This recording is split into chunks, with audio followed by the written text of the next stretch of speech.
Hey there, this is Real Talk Baseball. I'm Carlos Baseball. With me as always is Will Power. We got the the top catchers, sneakers, sleepers, and everything catchers today for fantasy baseball. But before we go ahead and start with fantasy baseball, I don't know if you guys noticed, but I'm wearing a Braves hat, and Freddie Freeman's a big topic right now, and Matt Olson is another topic for the Braves. Did you read that today? 8-year extension. Look, dude, he got traded and then 8-year extension out of nowhere, and it's like, what? Were you guys planning this from the get-go, or when It's did you kind of guys like the decide to same do thing that? that the Cardinals have done with Goldschmidt and Arenado. Exactly. Now, where does Freddie Freeman go? Like, the Braves aren't looking for a first baseman anymore. They got their guy. Yeah, they've been talking about, or I've been seeing that the Red Sox are interested. The Yankees are still interested, even though they got what's his name, Luke Voigt, but they're also looking at bringing back Anthony Rizzo. So Yeah. I think that would be the cheaper route. Rizzo's going to be a lot cheaper than Freddie Freeman. Yeah. And it really looks like the Dodgers are the front runners, man. Dodgers are front runners for Freddie Freeman, and hopefully that's the case, because I heard the Padres are in the run to try to get him, or maybe they're Yeah. just saying that so they can go and pressure the Dodgers to get the first baseman and spend money. They really have to focus on trying to trade Eric Hosmer before they can before they can sign Freddie Freeman. What's the point of having Eric Hosmer and Freddie Freeman on the same team? They've actually been talking about trying to trade Hosmer and Will Myers. That's a lot of money that would come off the books that would actually pay for Freddie Freeman. I believe that I read that the Padres have the highest payroll in all of baseball right now. Yeah, and not only that, but like, think about it. If they unload that salary, these players are not hitting 300, or they're not hitting 30 plus home runs. These guys are probably like reaching the 20 mark home run. Like, I don't think they're gonna get a lot for their penny. So the Padres might or have to eat up a lot of that contract if that happens. So we're just gonna have to wait and see how this plays out. We need to start with our catchers, dude.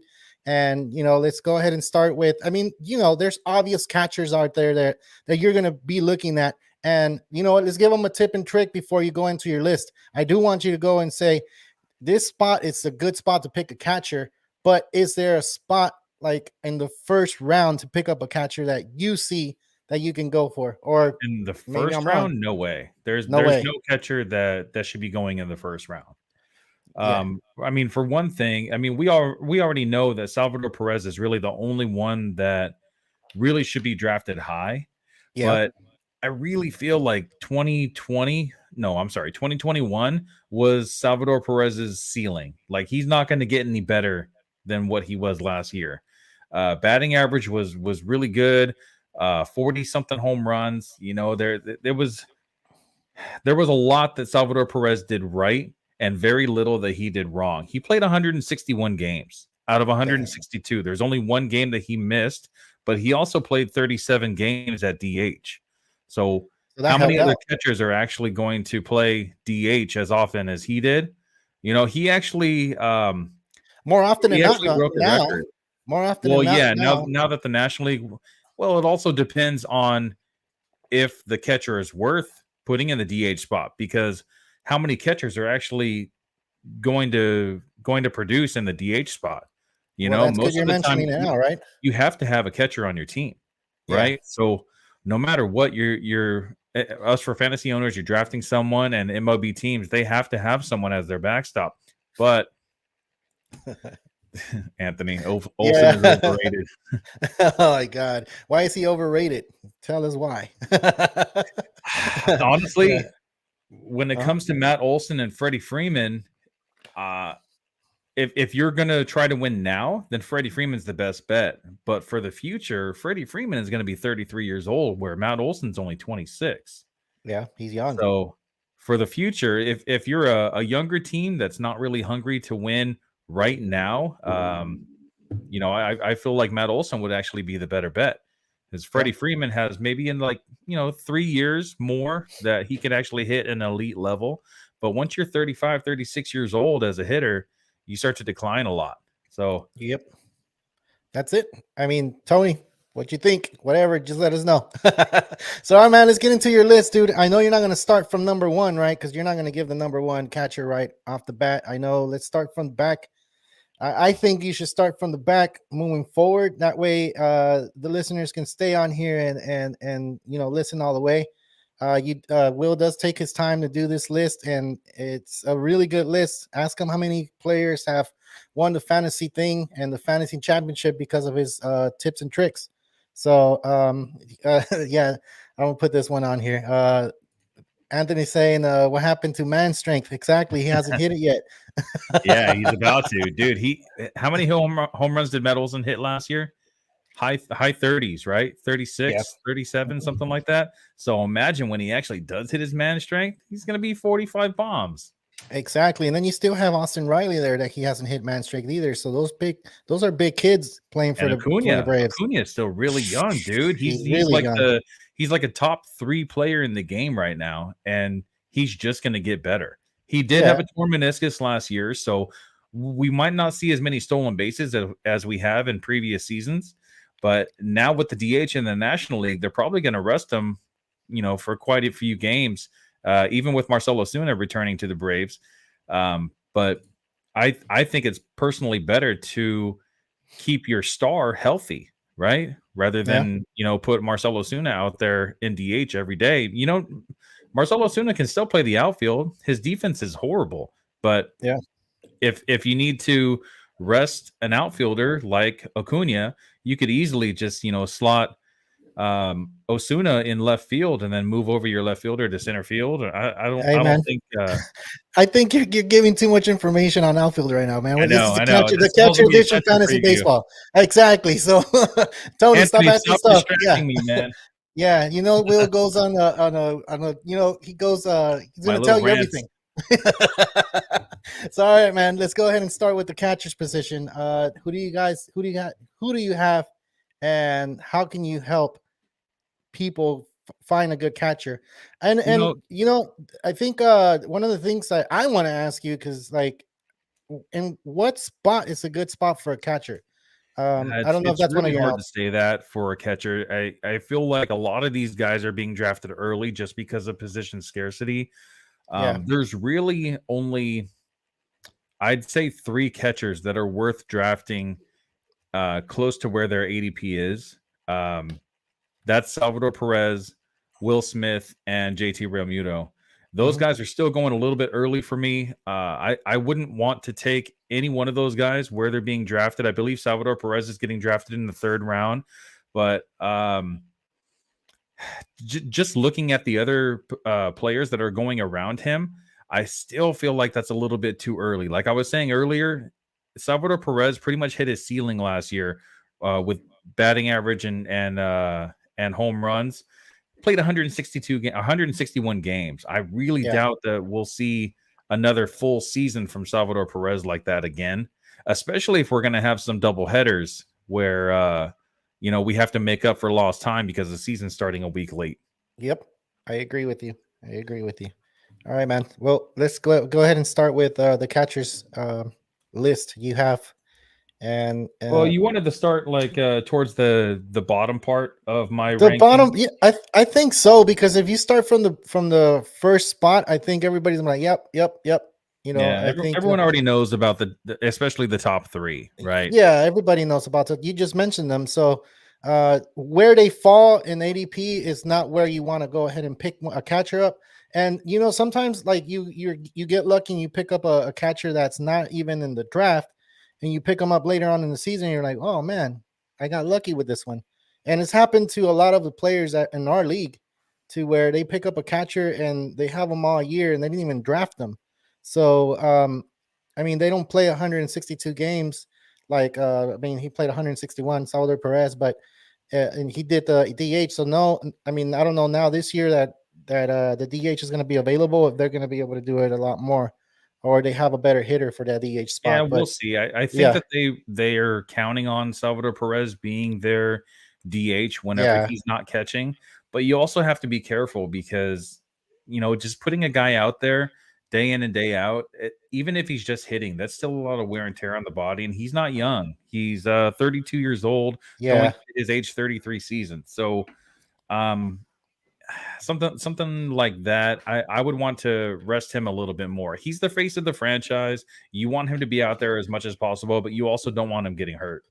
Yeah, that's true. They're a pitcher away. The Royals are a pitcher away from being a little bit more competitive. I think they got a lot of young stars out there that they're still and haven't hit man streak, but they'll get there. So yeah, man, I don't know. You think that's a good way to start it? Start from the bottom. Yeah. So I mean, Yeah. most fantasy leagues are 12 team. That's kind of Yeah. like the most popular type of format. And there's one catcher that we had in our on our podcast league, the World Podcast League, that Tony and I had picked up throughout the season, and that's Elias Diaz from the Colorado Rockies. Yeah. So this guy in 2021, he's 30 years old, so he's still, you know, on the cusp of his prime, I would say, and his man strength. So he still has at least like a year or two before he starts diminishing. But he only had 338 at bats last season, and he hit 18 home runs. You know, and actually towards the end of the season is really when he really started heating up. So a guy like that, if he can get closer to like 450 at bats, he has, you know, 25 homer potential, and getting that in your late rounds, like this guy's barely even being drafted. He might not even get drafted at all in your league because, you know, there's so many other catchers that are similar to him, but Yeah. they also don't have, you know, playing in Colorado for half of their games in their favor like he does. Yeah. So he's not really going to have any competition playing wise. I think he's going to be the primary catcher in Colorado, and 18 home runs in 338 at bats. That's nothing to scoff at. You know, that's something that I would look for towards the end of my draft if I don't have a catcher yet. Gotcha. And that's a really good pick because he does play in Colorado and the ball flies out there. So it's going to be pretty interesting. How many games you said he played? 338. He played 338 and 100. Oh, I'm sorry. That's at bat. Okay. I'm like, what? Damn, he played 2 seasons, I guess. He played 106 games. Oh, that's not bad. It's not bad at all. So 18 home runs in 106 games. If he can get that number up to 140 games, he has 25 to 30 home run potential, especially in Colorado. Yeah, he does. All right, man. That was your number 15? That's number 12. I don't really want to go all the way to number 15. I feel like most leagues, because they're 12 team, you know, we don't really have to draft any of those other guys unless you're talking about injury. You know, once the season starts and there are some catchers that do get injured, we can go into those other names. But for now, I think the top 12 would be fine. Sounds good. All right, go to number 11. So number 11, I actually have Travis Darno. He's not a bad.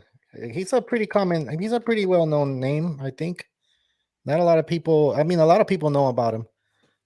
Yeah, and he plays for a really good team. He's on the Braves, you know. So a lot of run potential, a lot of RBI potential. So in 2021, he had 209 at bats, 7 home runs. So his power really isn't there, at least for last year. But in previous years, it was actually a little bit better. The most that he's ever had in 2019 was 16 home runs in 351 at bats. So if he can get his at bats up, we keep on talking about how the DH is in the National League. This is going to help some of the catchers, you know, especially on teams where they only really have one option at catcher. Like there's always a backup, you know, there has to be, because catchers get a lot of days off. But, you know, sometimes you have the luxury of putting them at DH to get them some rest. Yeah. It's not like the old days they used to rough it out and play all 162 games. These guys are not all of them can be like Yadier Molina, you know. Yeah, they're built different. All right, man, let's go to the number 10. So at number 10, I actually have Gary Sanchez, who we've seen in the past before. This guy has massive power. he actually just got traded.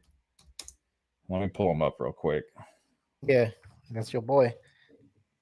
I think Yeah, that's Tony's boy. Yeah, right? you guys know the story about how I drafted him in what was it, number 2? I took a pitcher in the first round and I drafted Gary Sanchez number 2. Yeah, Yep, and that was bad. you're over here saying not to pick up a catcher like that early. Yeah, live and learn, man. Live and learn.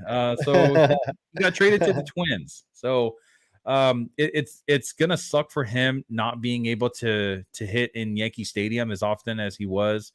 Yankee Stadium really plays to his full potential. He's able to hit a lot of home runs in that ballpark. As we saw last year, his batting average was very low. It was a 204 batting average, but he still had 23 home runs, 54 runs, and 54 RBI. That's a little on the low side, but if he can get his batting average up, I think that he's closer to like a 230 batting average, 230 to 240, which you can actually see from his career numbers. He's batted 230 in his career. So 23 home runs. 23 home runs, yeah. And 383 at bats. So that's actually a pretty decent amount at bats. That's what I would expect to see from him. So I don't really see his numbers growing too much, especially moving to Minnesota. We know that the Twins don't have the lineup that they did 3 years ago. So but the then runs and the RBIs. But then he's moving to a division that's not as strong as either. So we That's got to true. think about it, because look, so he's with the Yankees, he's playing the Blue Jays, he's playing the Red Sox, he's playing, top teams. All those teams in that division are playoff contenders. You're going to the Central where maybe one or two, like the White Sox, are taking off. It's really just the White Sox that have so really far. good Yeah. pitching. Like I said earlier, I think the Kansas City is like one trade away to making that team a lot different, and it has to be a good pitcher. And then you have the Indians that always give like the White Sox the Guardians. Can't say the Indians anymore. Man, we didn't even make a show about that. The Indians changed their name to the Guardians. So it's gonna be hard, man. It's gonna be hard to say that. It's like when the league changed the DL to the ION. We kept on saying DL over and over again. Yeah. I'm like, man, they're gonna change the bullpen too. Remember, Peter said that I don't know if that's actually gonna happen. Now they're just going overboard. I don't think I've ever heard anybody say bullpen in a long time. I've been hearing like, oh, and this so and so is in the pen getting warmed up. So maybe it's just gonna be the pen or whatever. I mean, whatever happens, we'll hear it here. The Guardians are gonna. They always give the White Sox a hard time, but you were talking about Gary Sanchez going into the Central. Maybe it's a good move for him. Maybe he doesn't need all that. Being with the Yankees is a huge thing. A lot of pressure. Yeah, a lot of pressure. You need to be able to handle that pressure. And not a lot of players, especially because what was it, his rookie season or his sophomore season, he hit like 40 home runs, right? Yeah. So he but the pressure wasn't on him because he was just one of those players that helped. Of him. No, exactly. So now that it's expected from him, like he was horrible behind the plate and he couldn't catch the ball. And then you have him hit. I mean, they've given some reasons for that. That signs got mixed up, and Luis Severino had just gotten back from injury, and they weren't on the same page when it came to signs. So he was actually expecting a different pitch than what was thrown. So, but that wasn't the only pitcher, though. It wasn't the only pitcher. There was other pitchers that the ball was easily handled and he couldn't catch it. It went right under his legs, or so he didn't. I remember he didn't trap the ball researching correctly. that he had 8 pass balls that season, which is a lot. But he actually had 3 in one game with Severino pitching. Yeah, that one was the one that I think everybody remembers because they gave him a hard time for that. Yeah. So 5 for the rest of the season. I feel like people make his defense that season worse than it really was, just because of that one game that really stands out, or just because he's a Yankee or was a Yankee. So, yeah. All right. So you said he's number 10. Let's go to number 9, man. I think this one was a good one, Gary Sanchez. So he might be one of those sleepers. Might, I don't know. It's possible. I still don't think that he's worth drafting super early. Of course. Where would you draft him? I don't even know what his ADP is right now, but just kind of like off the top of my head, Gary Sanchez, I would have to probably wait until like round 17 or so.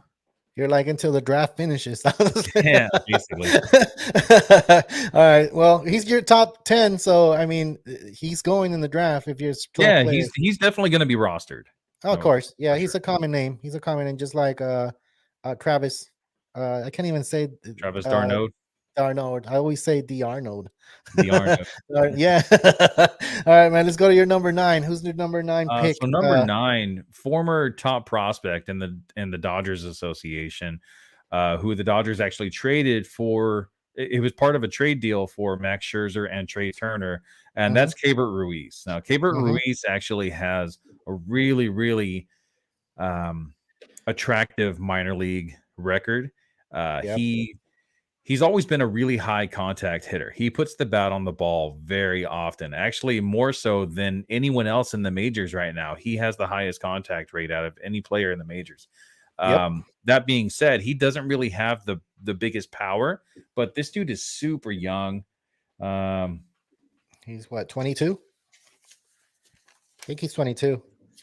And this guy is he was a big thing for the Dodgers. It was one of those things where the Dodgers didn't even want to move him, and they were yeah, waiting for him to move him exactly. up. But I then, mean, look who they got for him. yeah, Max Scherzer and Trey Turner. So obviously, other teams value him as much as the Dodgers did, as much yeah, as the Dodgers do. So yeah. yeah, he's going into his age 23 season. In 2021, between the Dodgers and the Nationals, he only had 88 at bats with 3 home runs. So, like I was saying, the power really isn't there.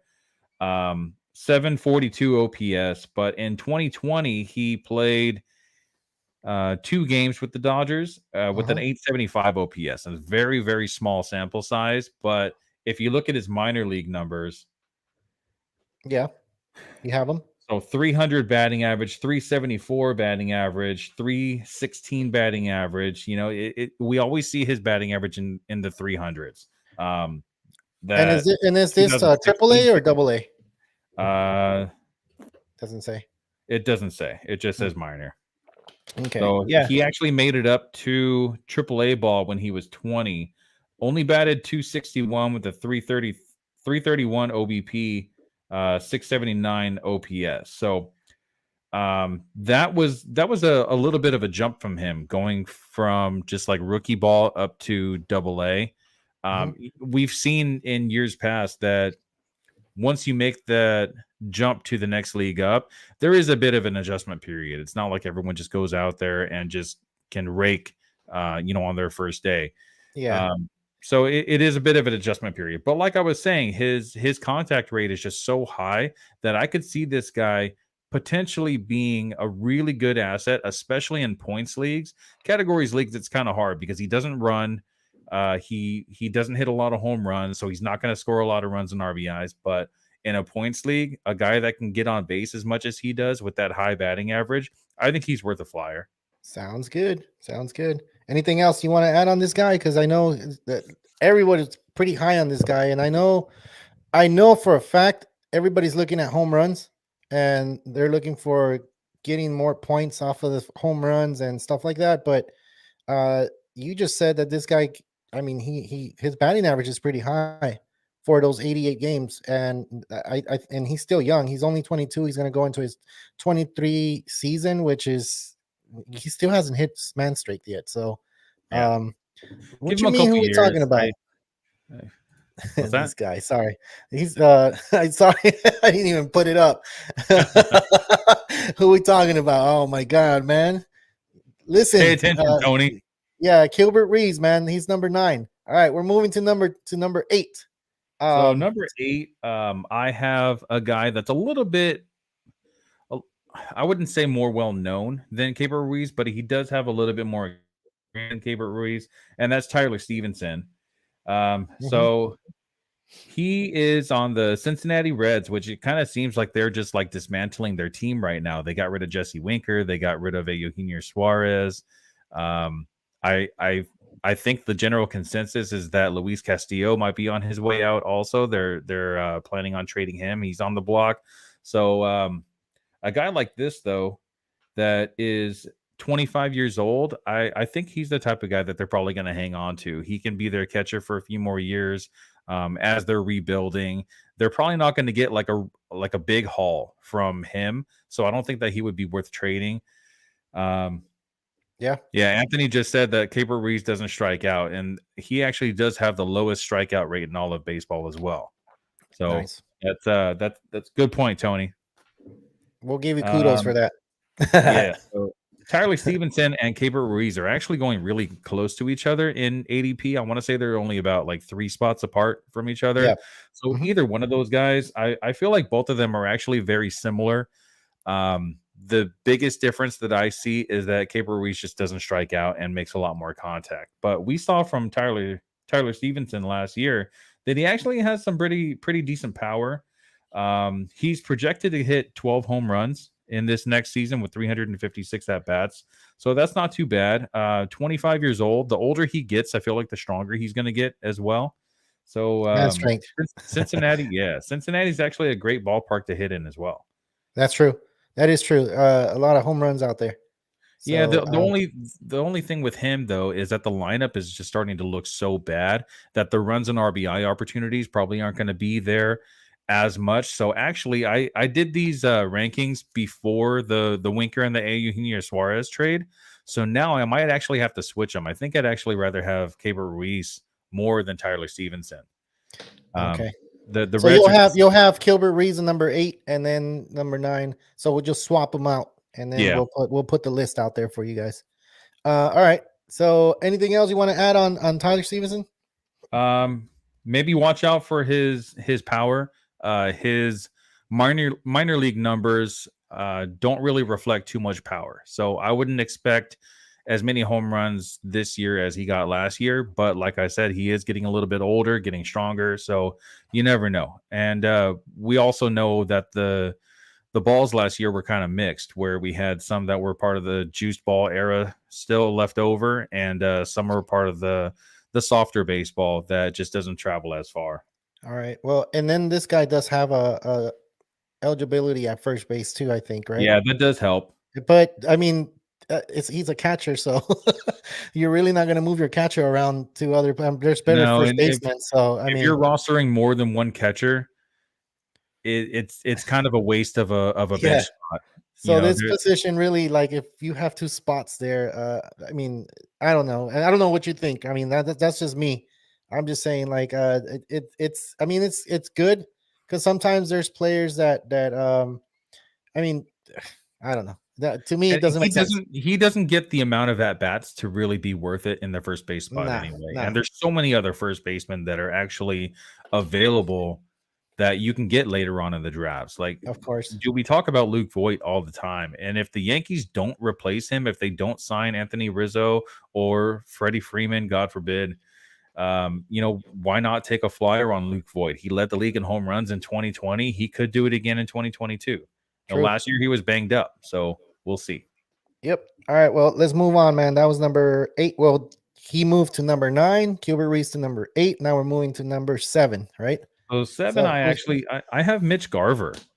Mitch Garver was kind of like, a lot of people don't really talk about him, dude, but he actually has really good potential. Mitch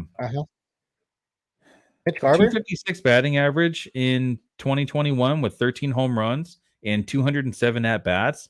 207 at bats is very low. He is on the Rangers now.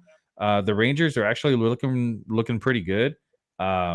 Their lineup is a lot better than the Twins organization that he came from. So I would actually look to see him score more runs and RBIs. So that definitely helps in categories leagues. And if he's going to be, the catcher for the Rangers, then he's probably going to have more than 207 at bats like he did last season. Look for him to have closer to like 350 to 400. Okay. Gotcha. So with that 13 home runs and 207 at bats, I wouldn't be surprised if we see closer to 18 to 20 home runs. Okay. So Mitch Garver, I actually have Mitch Garver as my sleeper as well. I feel like he's going a little bit late in the draft where people aren't valuing him as much as he should be valued. With Texas, though, well, yeah, the West is not that hard. I don't think. Well, look at the lineup. Look, they got Corey Seager, they got Marcus Simeon, so they're building around him. So he's gonna have a lot more opportunities to score more runs and score more RBI, Yeah, that's true. I didn't think more about that. than in I Minnesota. forgot Simeon is with the Rangers. So there's gonna be what is it, a shortstop, second base, pretty good duel right there. That they're gonna Yeah, score a lot of runs. definitely. Yeah, And I they're didn't gonna think be about that. together for a while because they both got multi-year contracts. That's true. All right, so that was number 7, Mitch Garver. Let's go to number 6. Who do you got for number 6? Number 6, this guy was a top prospect back in the day with the Twins. That's going to be Wilson Contreras. Uh-huh. In the beginning, I remember seeing this guy come up, and he was talking about how he wants to be revered as the best catcher of our generation. I did hear that. He was trying to um, emulate himself after Yadier Molina. He really respected Yadier Molina growing up, and now that he broke out into the major leagues, he was saying that he wanted to have the same type of reputation of himself that Yadier Molina did back in the day. Yeah. So if you look at last year's numbers, 21 home runs and 413 at bats, that's pretty good from a catcher position. If you can get 20 home runs from your catcher, you drafted a pretty decent one. That's not the easiest thing to do. So I think the thing that brings him down a little bit is batting average. He's close to like a 230 to 240 batting average, which is not that bad. He does strike out a lot. So that's going to be a somewhat of an issue for him. And you know what? He hit those home runs when they were dismantling the team. They got rid of Rizzo, Bryant, and Javier Baez, and he still hit those home runs. So yeah, and that makes his counting stats go down a little bit as well. It does. He's actually in the 95th percentile in max exit velocity, so he hits the ball extremely hard. Yeah. And those home runs that he hit, he could hit them basically in any ballpark with that type of exit velocity. So I was going to say, and he plays 128 games. He played 128 games last year. So that's pretty decent. That's pretty typical for for a starting catcher. Yeah. So and now I like with the DH, playing in Chicago, playing for the Cubs, they don't really have the best lineup. So he could possibly getting some at bats at DH, give his legs a break. And where will you pick Contreras at? Like, I know you say he's top 6, right? So where would you go ahead and where is he currently ADP? Do you know? I can look it up real quick. Okay, yeah, because I think that he's a really well-known player. I think he's not a number 1, number 2 round pick or 3. I think he's probably number maybe 6 or 7 for you, or what do you think? Well, when it comes to catchers, yeah, catchers. He's my number 6. So he's my number 6 overall. But that's what I'm saying. Where would you pick him up? What round? Let me see where he's currently going right now, and kind of like who's around him. Okay. So he looks like he's going number 2, 125 overall.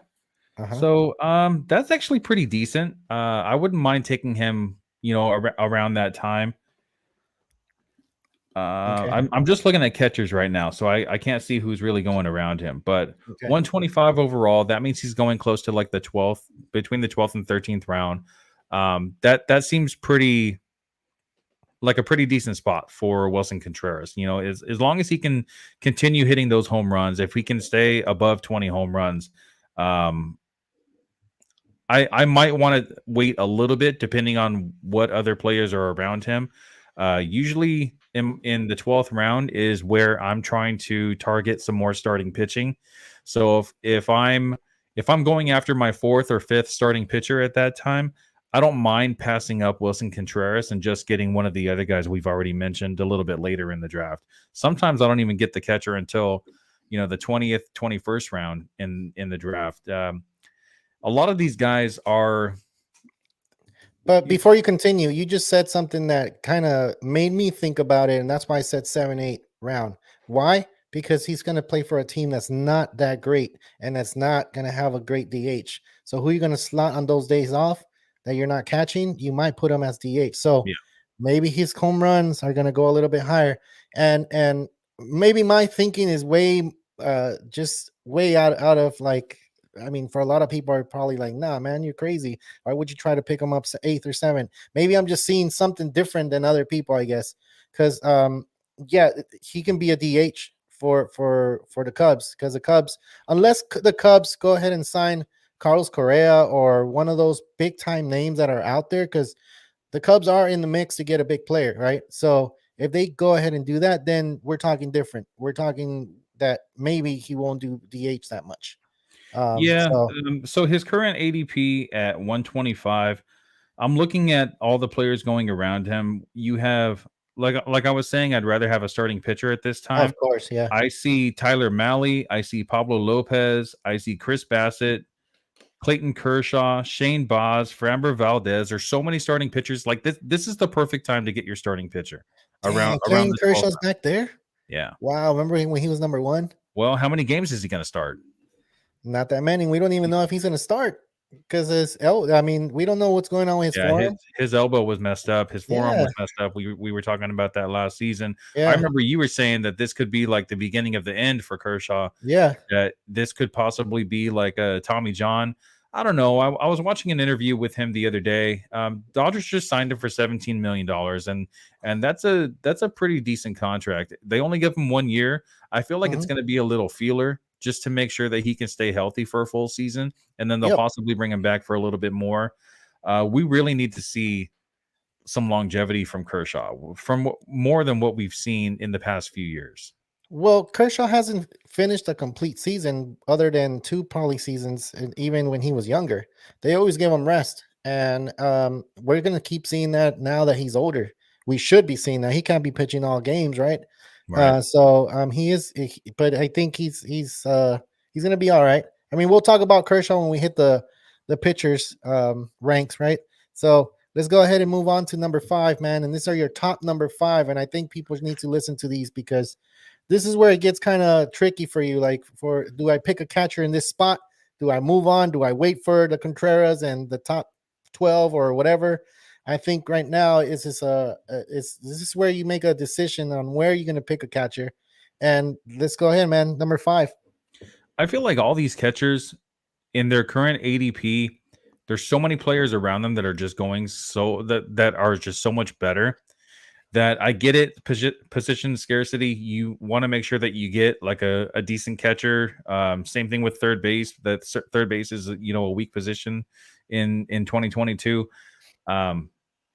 But Mhm. that being said, sometimes if you do draft a catcher that is part of the consensus, at least like top 6, you're going to have an advantage over the other teams that are in your league. So even though there are players going around them that are a little bit better or even a lot better, you're still going to have an advantage over your opponents who might get stuck with I don't know, like Elias Diaz, like we were talking about, Mhm. and guys that are going way later in the drafts. So Wilson Contreras and the next guy that I'm talking about, Dalton Varsho for the Arizona Diamondbacks. Dalton Varsho, I really like him at my number 5, and one of the biggest reasons why is because he's not only a catcher, he also plays center field for the Diamondbacks. So he's going to get a lot of plate appearances. And you can slot him in 2 different spots. You can put him in the outfield or you can put him at the catcher position. Uh-huh. And that is actually very valuable to have guys with multi-position eligibility. Like Even in we've the seen catcher it spot, before. though, What's that? even in the catcher spot, is he that good that you can go ahead and Well, pick him up as an he's the type outfielder? of guy that I would put as my 4th or 5th outfielder or my utility. Even though he has catcher eligibility, I don't Yeah. necessarily need to have him as my starting catcher. I could take him and possibly put him as my catcher, but then later on in the draft, if there's another catcher that I see possibly has some really good upside, I could draft that catcher as well and just keep Varsho in my outfield spot. Now, Varsho for me is definitely a categories specialist because he's really the only one in the whole list that can actually steal some bases. So he hasn't really shown that in the majors yet, but in previous seasons, he had 6 stolen bases last year in 95 games, but back in 2019, he had 18 home runs and 21 stolen bases. So he could be a legit 2020 guy. So 20 home runs, 20 stolen bases, and that was in 108 games in 2019. This guy plays a whole season. If he plays 140 to 150 games, we could see 25-25 from a guy that you're getting around this 11th round, 10th and 11th round. Okay. So if you can find value at that part in the draft and especially at the catcher position, that's an amazing find, I think. It is. Yeah, it is. But we won't know until the season start. And dude, I really didn't know this guy. Oh, really?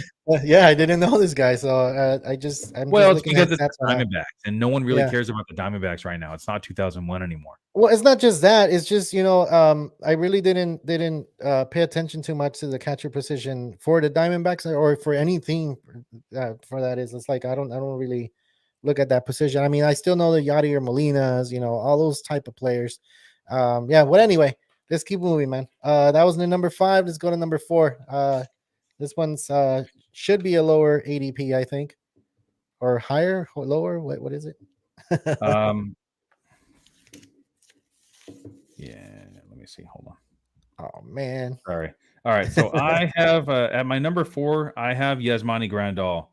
And we saw last season Grandal was hurt for majority of the season last year. But we saw some really good power potential from him that we've seen in years past before. The thing that sets apart Grandal from other catchers is his plate discipline. This guy does not strike out as much as basically any other catcher out there. Him and Will Smith, both of those guys are kind of like, just far and away so much better than everyone else at the position when it comes to plate discipline. And what do they have in common? They're both former Dodgers, and the Dodgers are really big on plate discipline. The Dodgers walk more than any other team. And that's one of the things that I think that Grandal actually learned from the Dodgers, even though he was on the Padres before he went to the Dodgers. He's always kind of had that good plate discipline. He does strike out often, but not as often as these other catchers do. So he only played 93 games last season, but 23 home runs in 93 games. That's not bad. If you look at like 162 game pace, which obviously he's not going to play 162 games, but he could get up, to 30 to 35 home runs if he plays a full season. I believe he was out for about like 60 games. So a little more than 2 months that he was injured. But dude, when he came back, so in the beginning, on the first month of the season, he was batting horrible, 190. And that's what I wanted to get to before you continue. I wanted to get to that because I know Yasmani Grandal is one of those players that you look at the batting average and you're like, what? Why is this guy so valuable? Well, it's not just batting average. You just said it. This guy has a really good plate discipline to where he doesn't strike out a lot. He walks, so that could get you points, in the points league. And not only that, he hits home runs and he does get a lot of hits, but his batting average is not going to show. It's not going to show. His on-base percentage is going to show a lot more higher than his batting average. So I think he's a really valuable catcher still. I mean, he's getting older. He's on the older side. He might not. He might miss more games this season or not play this season if he gets injured because it will take him more to get better. Because you said in the other show that they're going to do double headers, Will, or they're not going to have a lot of time to rest now, right? Because of those 15 games lost because of what's his name? Manfred. That's his name, right? Yeah, that's true. Yeah, that's your boy, man. Yeah, so I just wanted to throw that out there because I know that's one of those big things that a lot of baseball players talk about, batting average. And the batting average is low, but he does hit for contact. He does get on base a lot, and he walks a lot. So, like I said, those points. Well, not only that, but he's also on the White Sox, who have an amazing lineup. You Yeah. know, I believe I heard a stat the other day. I want to make sure I say it right. That he had more walks on his own in the time that he was there than the whole the rest of the White Sox lineup. No way, really? Yeah. Dang, that's crazy. So So I he think has. Tony and I were talking about him that Grandal and Tim Anderson are the only ones with a really good plate discipline on the White Sox. But Oh I yeah, I do remember that conversation. I remember that there were some conversation. players on the White Sox team that had less than 10 walks for the whole season. Yeah. Well, I mean, Grandal's number 4. Let's go to number 3. Who's your number 3? So number 3, who used to actually be number 1 in years past, that's JT Realmuto. So when he got traded to the Phillies from the Marlins, um, a lot of people thought, this is the beginning for the Phillies. This is how they're going to start winning the division. I mean, he was the consensus number 1 catcher in all of baseball. Mhm. And he's been good, but we've actually seen a slow decline from Realmuto in the past like 2 or 3 years from now. Yeah. It's been he's on the wrong side of 30 now. Let me see. Dang, the wrong side of He's 30 30. years old. He's going to be 31 this year coming up. So he used Wait, to be wait, the wait, tough. wait. Wrong side of 30? Like he's only 30, so Yeah, but as a catcher, Oh, okay, okay, okay. Yeah, I forgot it was a catcher. So it's a yeah, catcher. it's different if you're talking about a first baseman. A first But you baseman have can a be DH elite. spot too, though. So you got Yeah, to think but about it. He's still number 3. I'm not saying that's a bad spot for him. I think is it'd he be really he going to is. be the DH for the Phillies though? I feel like if anything, he might get a few starts at DH, but you also Yeah. want to keep your bread and butter healthy, which is Bryce Harper. Oh And yeah, yeah, of if course. Chris Bryant also goes to the Phillies, that's another one that's injury prone that you would want to keep healthy as well. So But you Chris put Chris Bryant gets Bryant hurt at at the third plate. base. What's that? Chris Bryant get hurt at the plate, so I don't Oh, know. he gets hurt everywhere, man. Yeah, so I think I like that one, number 3, man. JT Realmuto, number 3. Yeah, I think I picked him last year. he's I going a believe I little have bit him. high for me. 57 overall. Hmm. So that's what is that, fifth round? 5th round. Middle of the fifth round. So I feel like that's a little bit high for me. Just because of his slow decline that we've seen from him in the past couple years. I still think he's really good. Last year he hit 17 home runs in 134 games, 64 runs and 73 RBIs. Those kind of counting stats can really help you in a categories league. Yeah, yeah. Batting average was 263, so he's still contributing. He's not the 300 hitter or close to it that he was, with when was it, like 5 years ago, something like that. 5 years But ago. in the sea of trash that we have in catchers, he definitely is a top 3. Nice, nice. And I agree. I think he hasn't hit 30 home runs yet, so I don't think that's going to happen this year. But yeah, going in the 5th round or 6th round, I don't believe he. I mean, I'm pretty sure he will go in that round, only because he's a common name. When you have Yeah, common names like that, sometimes even go a lot sooner, especially if they don't know how to draft. right. Yeah. They So they hear the name and they're yeah, like, "Oh, I know who that is." But there's so many other players that are going around him. A lot of outfielders are going in the 5th round.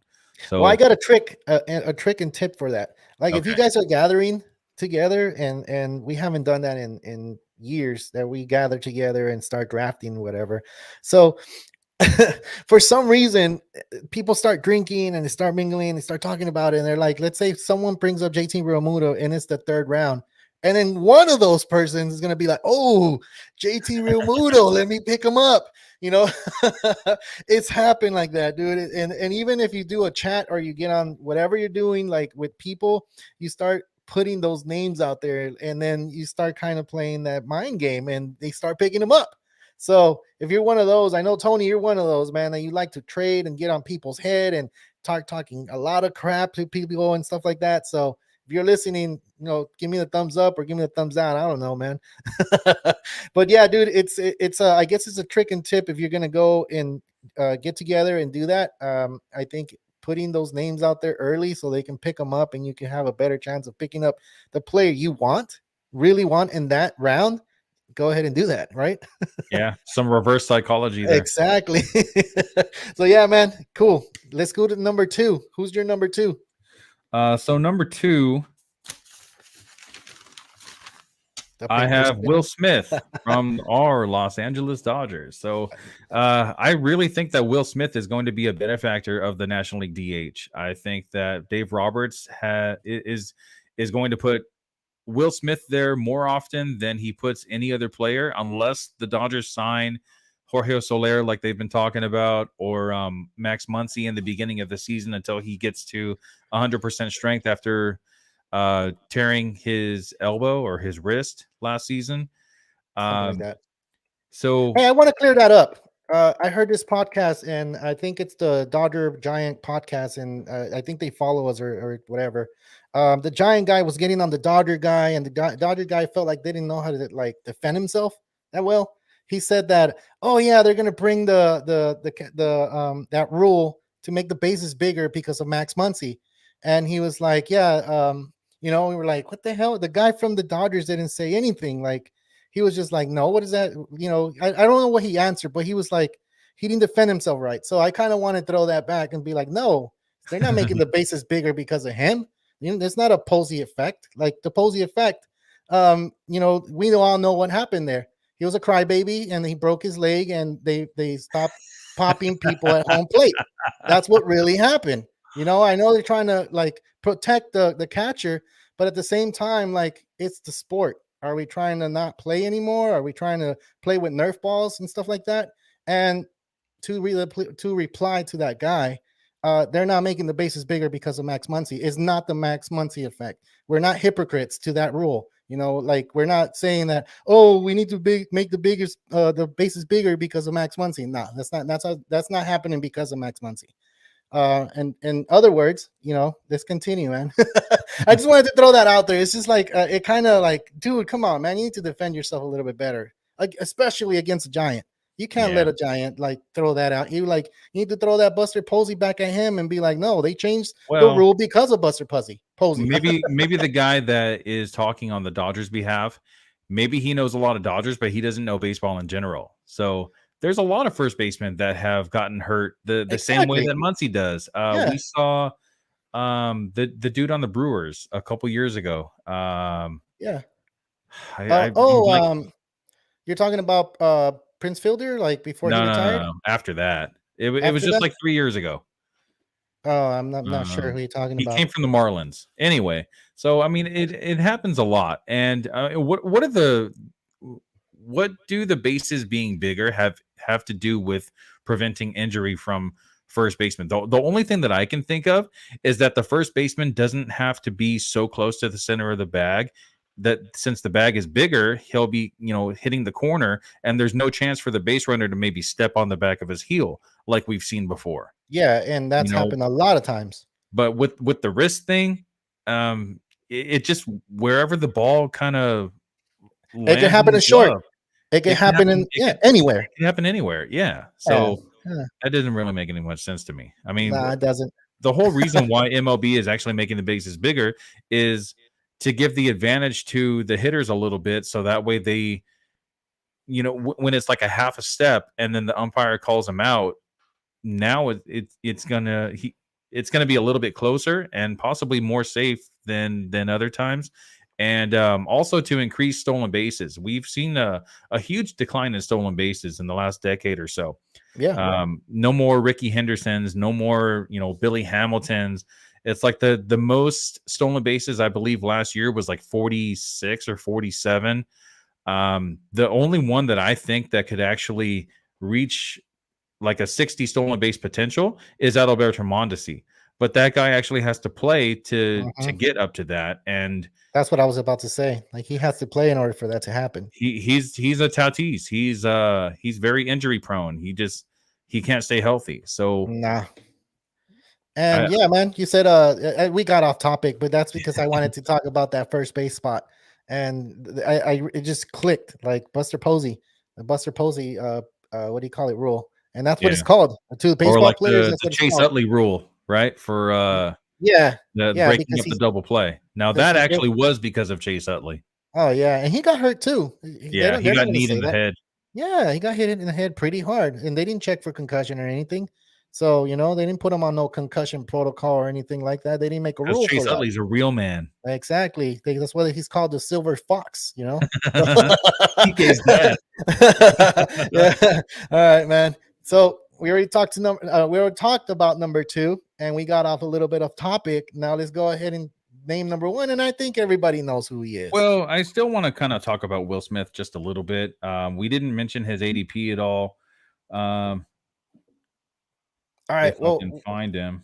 yeah, we'll give you that so you can pick him. But like I said, and you said it too, he's going to be playing more of a DH maybe this year because you do have a better catcher in Matt Barnes in that team. So depending on who they sign, right? You said Soler, so they can go ahead and still put him in that Barnes. Matt Barnes? Yeah, the reliever for Boston. No, who am I talking about then? I said Matt Barnes. You said Matt Barnes. You mean Austin Barnes? Austin Barnes. God damn. Take my Dodger card away, man. That's it. I'm done. So actually, I was going to mention that in the 2020 season, it was the DH was part of the National League. It was the Universal DH that year, and Will Smith actually played DH more than any other player on the Dodgers roster. So we've already seen that Dave Roberts is willing to put Will Smith in that spot just to keep him in the lineup and keep him healthy. And like you said, Austin Barnes, as the number 2 catcher in the Dodgers organization, Austin Barnes has way better defense than Will Smith does. He has a better arm. He has a better pitch framing. So it wouldn't be any disadvantage at all to the Dodgers to put Austin Barnes as the backstop and have Will Smith be the DH, especially against left-handed pitching. Actually, Will Smith hits both lefties and righties pretty well. Yeah. So I wouldn't be surprised if we see him DHing at least 30 games, 35 games, something like that. Something close to like what Salvador Perez did last year. I agree. I think that's the total. I think it's probably if not once. I don't think it's going to be 162 because Dave Roberts not going to let that happen. No, but probably around the 155, maybe 150, 155. Yeah, yeah. He did play 130 games last season. So and 130 games for a catcher. That's actually a lot. That is a lot. And 26 home runs in 130 games. He's going into his age 27 season. You know what that means? Man strength, man. Man strength. Exactly. 71 runs and 76 RBI in only 130 games. So he does have 80-80 potential. Just needs a few more at bats and he can get there. Exactly. I wouldn't be surprised if Will Smith actually becomes the number 1 catcher overall after this next season. Or maybe this season, because the name is out there. So maybe they'll pick him first. They probably won't agree with you for number 1. So who's your number 1, man? Number 1, I got Salvador Perez, man. You can't discount anything that this guy has done in the last 2 seasons. 2020 was really short. It's hard to base anything off of just 60 games. I think he only played like 30 games that season, so he only played half the season. He did start the season on the IL in 2020, but 2021, 161 games. And that's coming off of an injury that was actually pretty bad for him. He slipped and fell in his house, and while he was like trying to carry some luggage or something, and was he wearing cleats? I don't know, probably. That's kind of tough to wear cleats in a house and stuff like that. I mean, that's the only way I see him slipping. Like, oh man, let me try on my cleats for the season. And just kidding.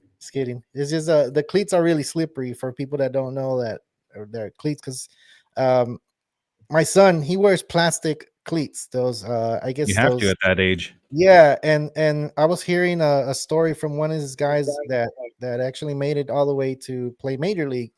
And he said that he got his first pair of metal cleats when he was 11. And I'm like, what? 11 years old? Do they even know how to slide at that age? And yeah, some kids do. Some kids are a little bit more advanced than others, and yeah, I can see that. I don't remember when I got my first cleats. I think I got my first metal cleats until I was in high school, I believe.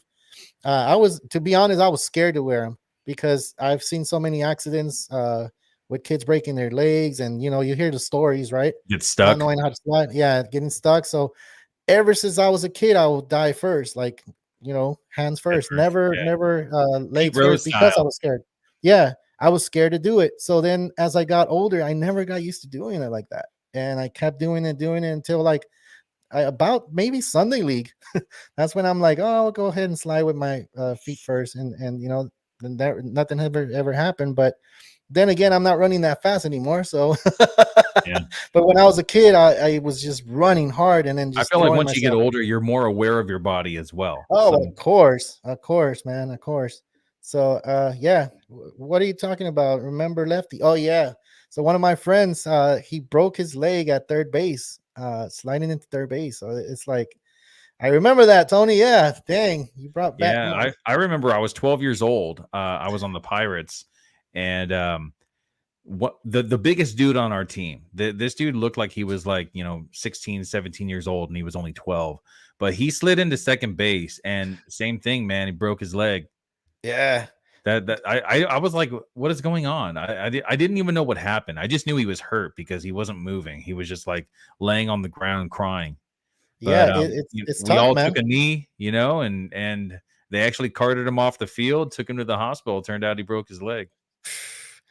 This happened in the All-Star game too. Another one, but this kid was wearing plastic cleats. He wasn't wearing Really? a metal. Yeah, so he slid too late into second base. That's what happened. Oh, he But got jammed. he was a really dope pitcher. He was a lefty. He threw hard, and that was an all-star team that we went a little far, but we could have gone a lot further if that kid would have not broke his leg. And I mean, yeah, you think about players that break their legs when they're going into playoffs and stuff like that. This happened to us in the championship. So it sucked. It sucked. It sucked for all those kids that are or continue to break their legs because they want to wear the metal cleats. It's a lot of responsibility. And as a parent, you got to think about those things because you can't just be like, oh yeah, I'm gonna go get you these, Mike Trouts with the metal cleats. Like, no, it's not just about that. Do you know how to slide to second base? Do you know how to slide back to first base? Or how are you going to slide? And it's pretty crazy right now because my kid is growing and he still doesn't know about the metal cleats. Once baseball season starts, I'm pretty sure he's going to start asking about all these things. That's why I can't wait for the season to start because he's more into baseball now and he's seeing like how he's Developing that growing. passion. He's developing, exactly, he's developing that passion, and as a parent I'm just like, proud dad moment because it's like What's like that like? i'm I don't have passing those anymore. I'm passing the torch. Everything that I know, I want him to know. I want him to be like, oh man, my dad used to do this. Like, and not only that, but if he has what I like, how I love the game and how I played it, and he adds his own thing, I think he's gonna go a far way, a long way. And it's just I'm trying to encourage him. It's hard when you're a coach too on the team because you're like, that's not the way you do it, and no, and this and Yeah, that, and other kids are there too, and whatever. I mean, I think I'm expressing too much, but I think we yeah. should have a That show on this one day. honestly, that's why I don't want to coach anymore. Oh, I really? feel like I just get too frustrated out there, and there's so many times where I want to say something that I know I shouldn't because there's other people around. When I'm in my backyard with my kid, I'll tell him, whatever I want to tell him. But when there are people around, you Yeah. gotta bite your tongue sometimes, especially when it's another kid. You do, but I think, look, when I was growing up, oh my God, they would get on us big time. I was Times have changed.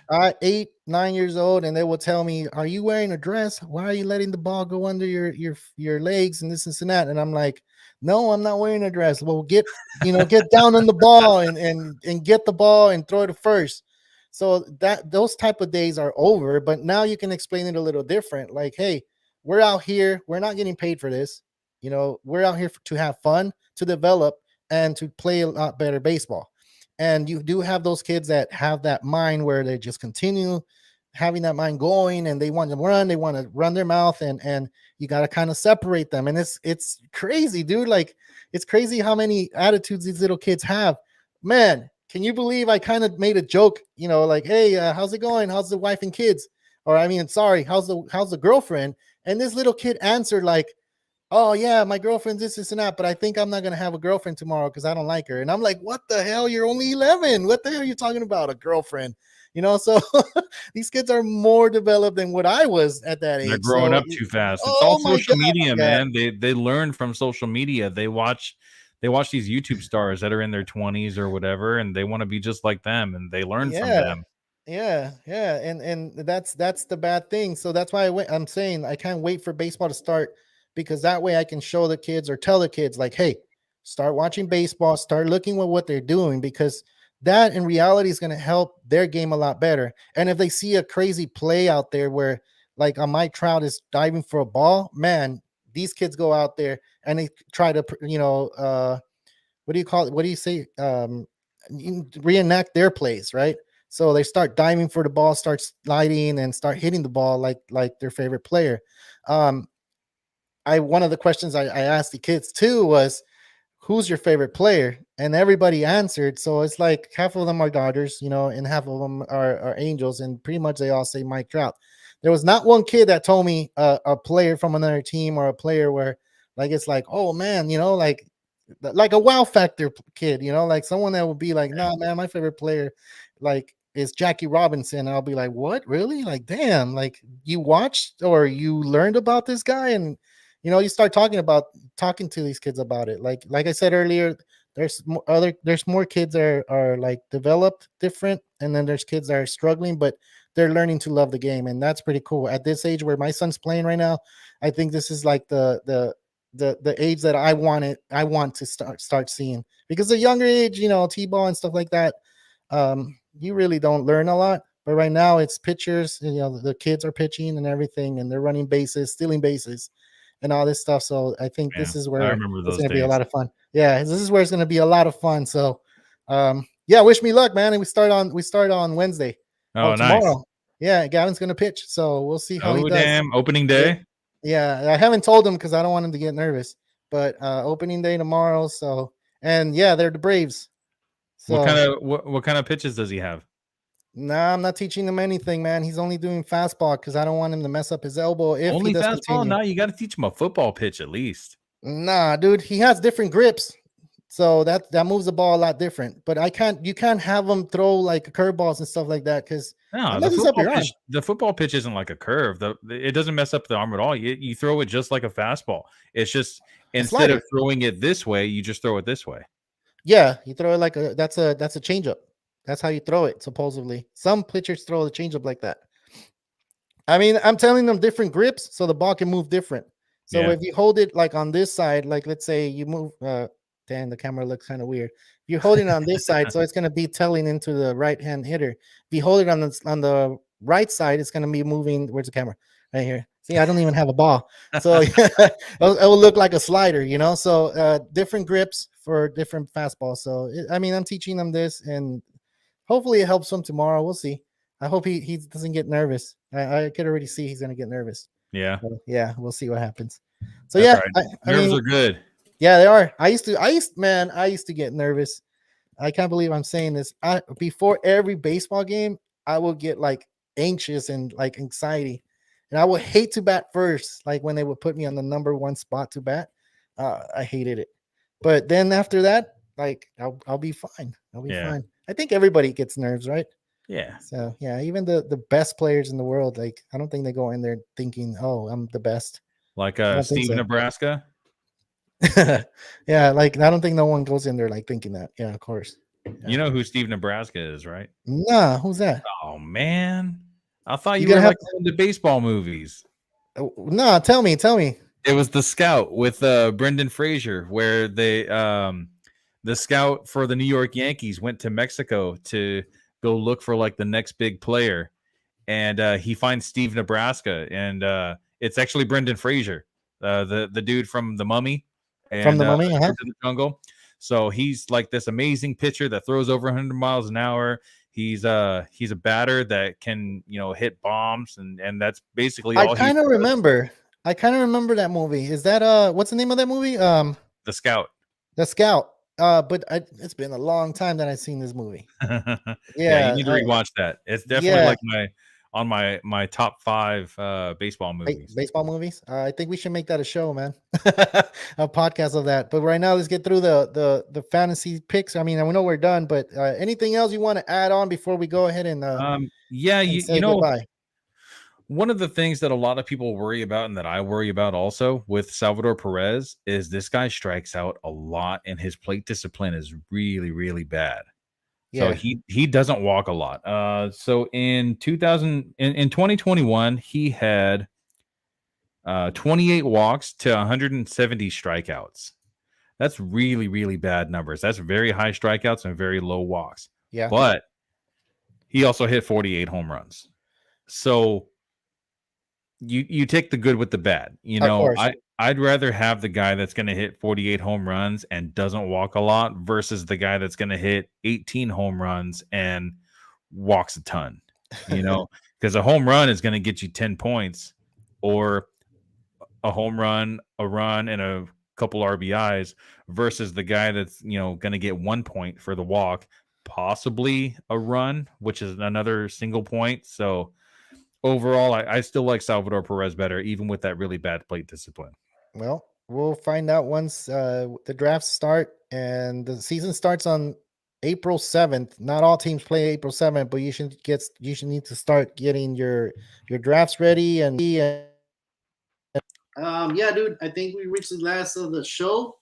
I mean, we went over 11 minutes. We usually do our shows, so I usually tell you what else, man, but I don't think we need to do that now because we went over like 11 minutes. So the next show, if we have something to say, I think you should say. I know Tony wants you to answer a question for him, but Tony, we're gonna do it in the next show, man, because you asked too late. He's over there talking about Adrian Hauser, but we'll talk in the next show. Yeah, next show. All right. Yeah, wait till the pitcher preview. Real Power, Real Talk Baseball, signing out. See you guys.